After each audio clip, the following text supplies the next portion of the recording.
मैं समय हूं। मैंने युगों को बनते और मिटते देखा है।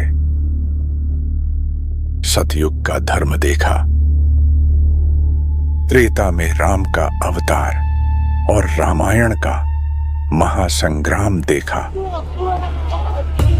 द्वापर में महाभारत का धर्म युद्ध और कलयुग का आगमन देखा।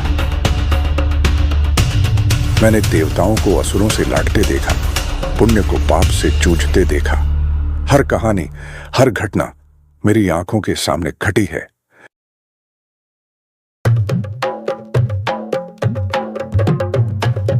आज मैं तुम्हें ऐसी ही एक कहानी सुनाता हूं। हिमालय की गोद में बसे एक छोटे से क्षेत्र की, जौनसार बावर की, जहां आस्था और आतंक के बीच एक महा अवतार का जन्म हुआ। यह जौनसार बावर की धरती थी, पहाड़ों से घिरी, दुनिया से कुछ कटी हुई। यहां जीवन कठिन था पर सरल। लोगों के दिल में आस्था थी और आने वाले कल के लिए एक नई आशा। सुबह होती गांव वाले अपने कामों में लग जाते, बच्चे खेलते, परिवार एक साथ होते। ज्ञानी हूणा भाट अपने परिवार के साथ शांति से रहते थे। जीवन अपनी धीमी गति से चल रहा था, सामान्य और शांत। मैं इस गांव का राजा आज्ञा देता हूं कि तू अपनी बकरियों को मेरे खेत से दूर रखेगा। अरे, मैं राजा बनने का अभ्यास कर रहा हूं, तू मेरा मजाक उड़ा रहा है। राजा, तू अपनी एक बकरी को तो संभाल नहीं पाता, पूरा गांव क्या संभालेगा? कल ही तो तेरी रानी मुखिया जी के आंगन में घुस गई थी। वो तो बस जायजा लेने गई थी।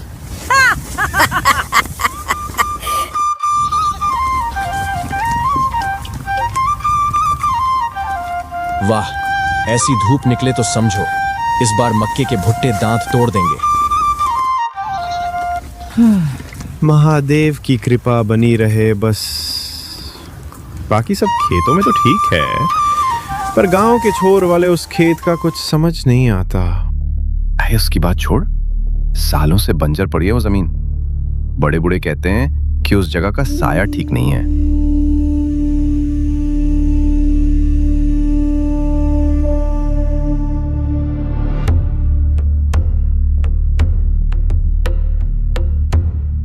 अब इसे पकड़ो तो बहुत ध्यान से, बहुत नरमी से, जैसे तुम इस नाजुक सी तितली को संभाल रहे हो।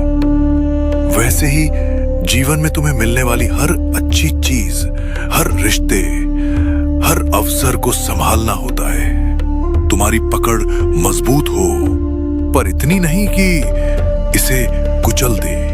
यही संतुलन जीवन में सीखना है, मजबूती और नरमी का संतुलन। जन्म का मुहूर्त हो या मृत्यु का शोक, फसल की चिंता हो या बेटी के ब्याह की खुशी, हर रास्ते की मंजिल हूणा भाट का घर ही था। वो सिर्फ एक ज्ञानी नहीं, इस छोटे से संसार के स्तंभ थे, जिनकी सलाह के बिना कोई पत्ता भी नहीं हिलता था। पंडित जी, बेटी के लिए रिश्ता आया है। लड़के वाले कल आ रहे, बस आप पंचांग देख के कोई शुभ मुहूर्त बता दें। भाट जी, मुरली के बेटे ने मेरी बकरी को पत्थर मार दिया, उसे समझाओ जरा। गोमती, बच्चे ही तो हैं, खेल खेल में हो गया होगा। और मुरली, चिंता मत करो, बेटी के ग्रह है, विवाह के लिए अनुकूल है।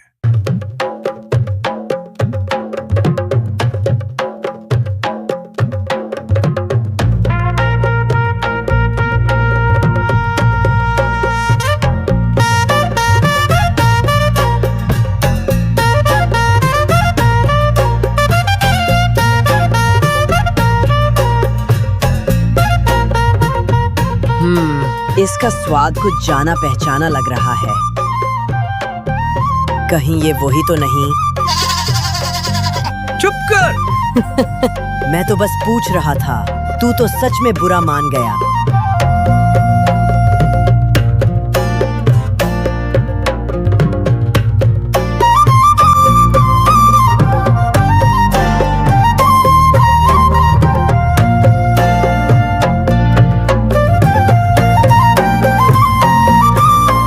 हे महादेव, हम सब पर अपनी कृपा बनाए रखना।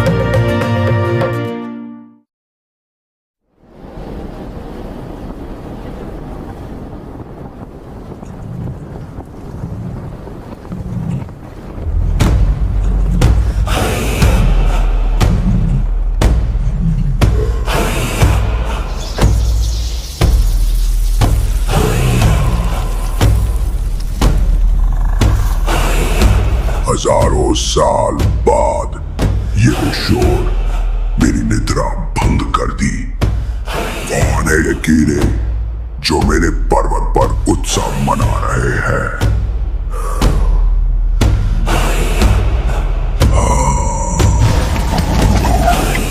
मैं इन्हें जानता हूं। इंसान, तुम्हारा उत्सव समाप्त हुआ। अब मेरे आतंक का युग आरंभ होगा।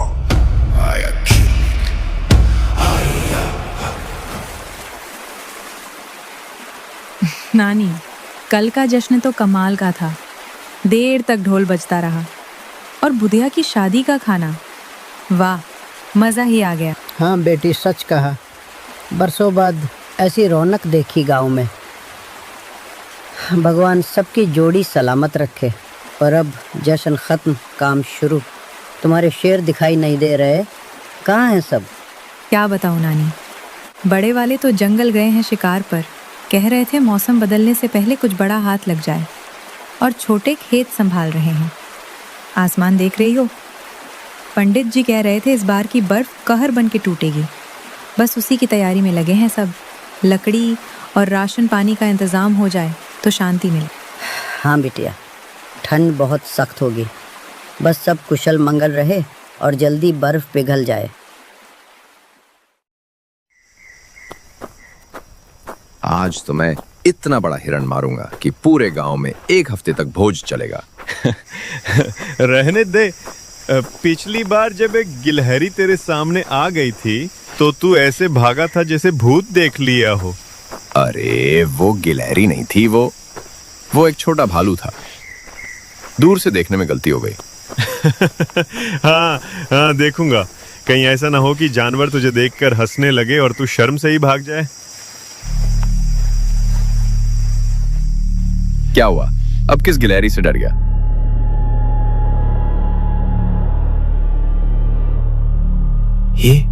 ये तो किसी जानवर का पैर नहीं लगता। और जो भी है वो इसी रास्ते पर आगे गया है।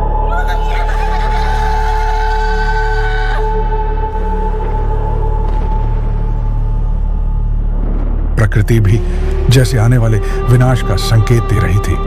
काले बादल छा गए, भयानक तूफान आ गया, हवाएं चीत्कार करने लगी, बिजली कड़कने लगी। ये सिर्फ तूफान नहीं है, कुछ तो गड़बड़ है।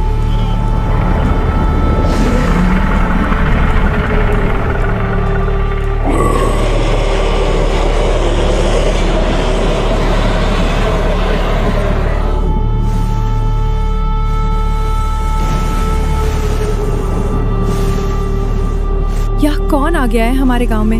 इतनी दहशत मैंने कभी नहीं देखी। तिर्मिक, वो राक्षस वापस जाग गया है जिसके बारे में कहानियों में सुनते थे। क्या होगा अब? हम कैसे बचेंगे? हिम्मत रखो, ईश्वर पर भरोसा रखो। मैं जरा देखता हूं बाकी कहां है। तुम यहीं रुको। वो किर्मीक राक्षस आ गया।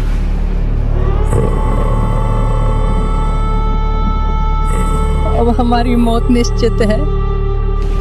हे महादेव, ये मैं क्या भयानक दृश्य देख रहा हूँ। माँ, मुझे डर लग रहा है।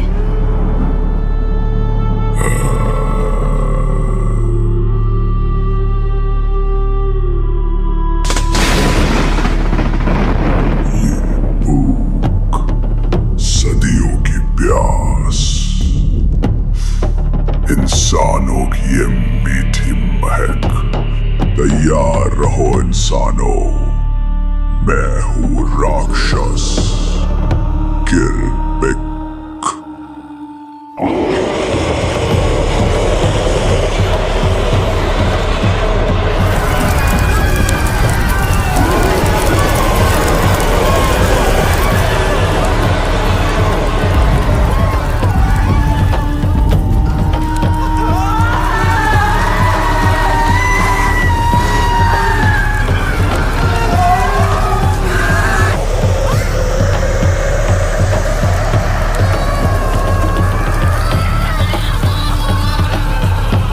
वह दरवाजे तोड़ रहा था, घरों को उजाड़ रहा था।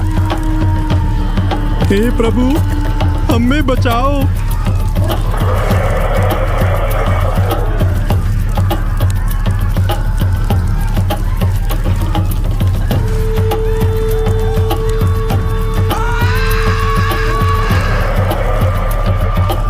बाहर से आती चीखने, चिल्लाने और टूटने की भयानक आवाजें उनके दिलों में दहशत भर रही थीं। उस रात किरमिट का भयानक नाच शुरू हुआ। घर टूट रहे थे, जिंदगियां बिखर रही थी।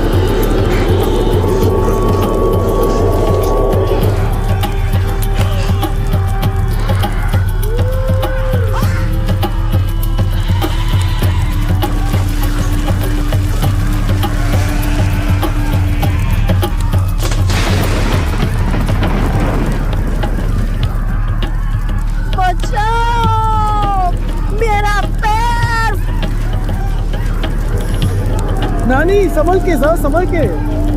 आप यहाँ पर आराम करिए, मैं बाकियों को बचाता हूँ। तुम्हारी चीखें सुनकर कितना मजा आ रहा है, और तुम सब तो कितने स्वादिष्ट हो।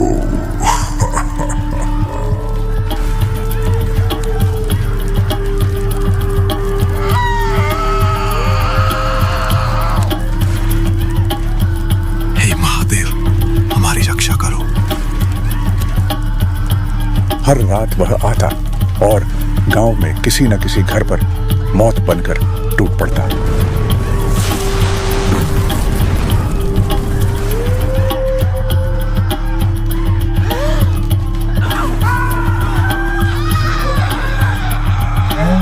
डर और मौत के इस रोजाना के सिलसिले ने गांव वालों को तोड़ दिया था।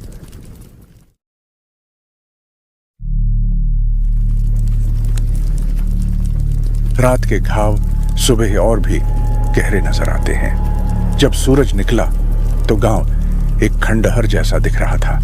तबाही का मंजर दिल दहला देने वाला था। कई घर टूटे पड़े थे, लोग सहमे हुए थे, अपनों के खोने का मातम मना रहे थे।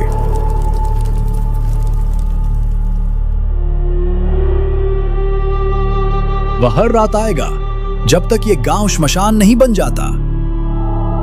तो हम लड़ेंगे। चुप हो जा लड़के, किससे लड़ोगे? अपनी तलवारों से? वो कोई दैत्य नहीं जिसे लोहे से मारा जा सके। वो इस धरती पर लगा एक श्राप है। उसे हमारी देह की भूख है। हमें उस दैत्य से समझौता करना होगा। रोज उसकी भूख मिटाने के लिए एक जानवर और हर हफ्ते एक इंसान हमें उसे देना होगा। ये एक ऐसा अपमानजनक सौदा था जिसने गांव वालों की आत्मा तक को झंझोड़ कर रख दिया।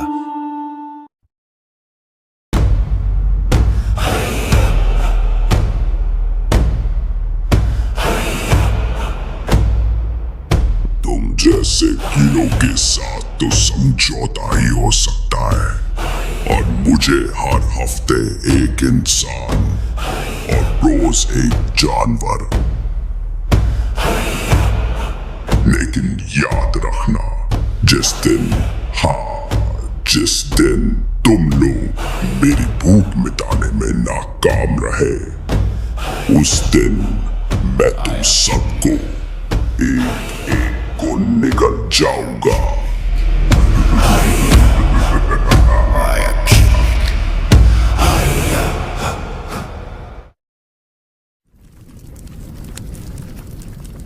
आज हमारे गांव की रक्षा के लिए कौन अपनी बलि देगा?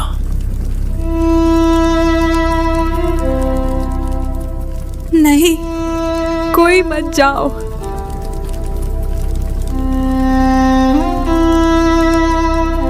किसी न किसी को तो जाना ही होगा। अगर मेरे जाने से गांव सुरक्षित रहता है तो यही मेरी नियति है। ईश्वर हमारी रक्षा करेंगे।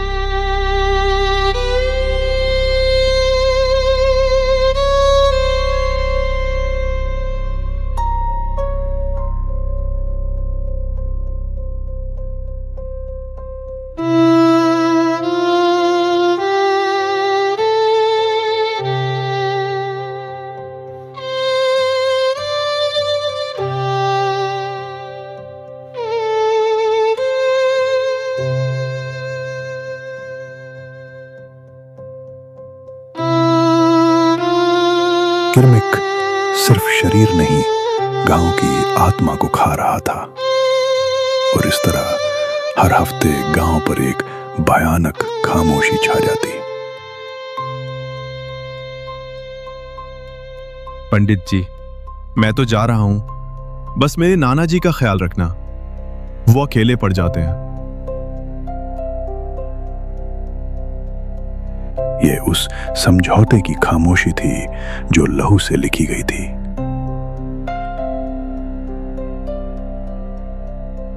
हर हफ्ते एक घर से एक बेटा बलि के लिए तैयार किया जाता। मैंने उस ज्ञानी ब्राह्मण हूणा भाट को भी देखा, जो धर्म और पिता के कर्तव्य के बीच पिस रहा था।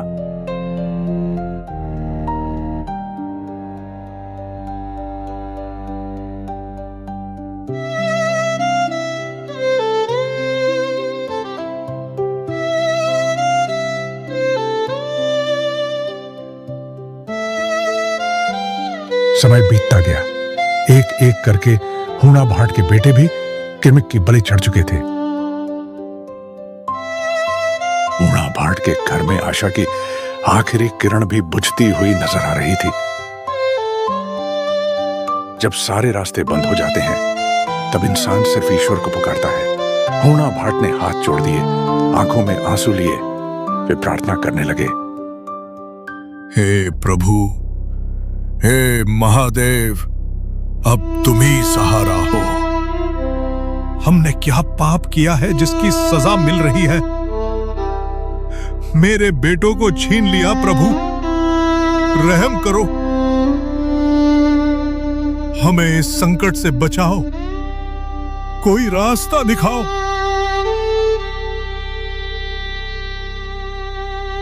कहते हैं जब भक्त सच्चे दिल से पुकारता है तो भगवान सुनते जरूर हैं।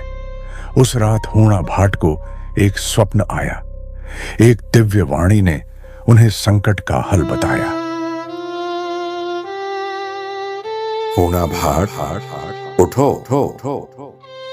तुम्हारी पुकार सुनी गई। इस संकट का हल तुम्हारी तपस्या में है। कश्मीर जाओ, वहां घोर तपस्या करो, महादेव प्रसन्न होंगे और तुम्हें इस राक्षस से मुक्ति का मार्ग मिलेगा।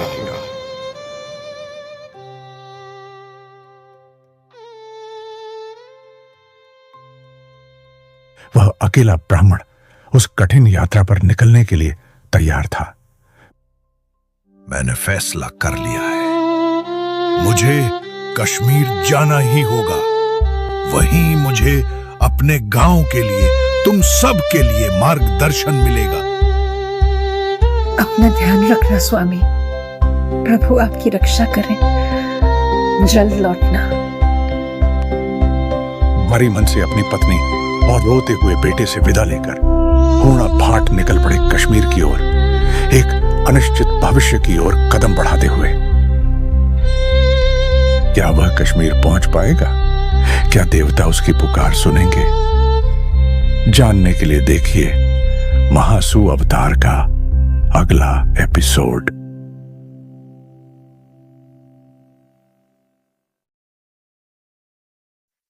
दोस्तों, ये था हमारी महासु अवतार सीरीज का पहला एपिसोड। उम्मीद है आपको हमारी ये कोशिश पसंद आई होगी।